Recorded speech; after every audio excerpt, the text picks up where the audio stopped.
Now, in this lesson, we're going to talk about the advanced version of side roll, where in class we would typically clear obstacles and then use the side roll to land safely on the other side.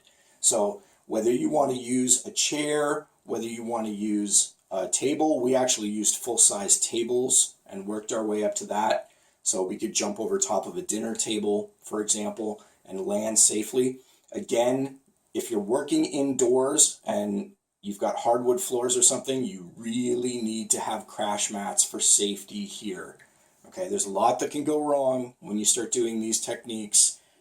I'm working outside on grass in these videos. It's softer, but it's still not as good as having crash mats. So you need to have the crash mats, and you need to be very comfortable with the beginner and intermediate versions of this technique before you start doing stuff like this. So the advanced version, you can see I've got a chair set up, and I simply clear the chair and jump right over and side roll out of it. So you can see I'm going over the chair, and it's going to be very hard for me to stop. You don't have any time to think on this. It's all or nothing. Once you commit to making the jump, you can see I make the jump, I come over, and I'm going to side roll out of it. So there's the side roll. Head never hits the ground, right? Chin is tucked in, and I'm landing safely on the other side. And here you can see I'm using both hands to absorb the force of that impact. So I don't just have one hand going down now, I actually have both hands to absorb that impact.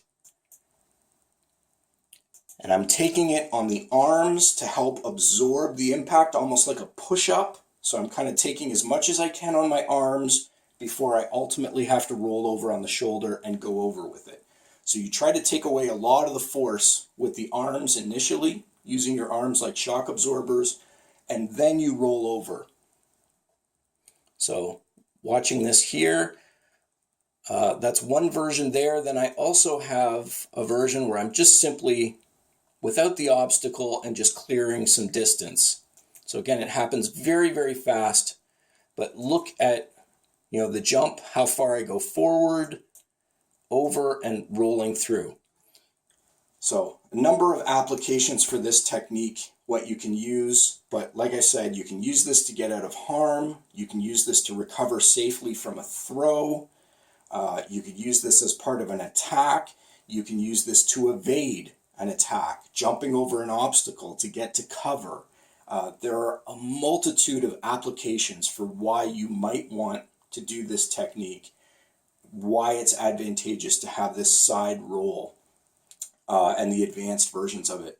But before you practice this, make sure you get crash mats for safety so that you're landing on something soft.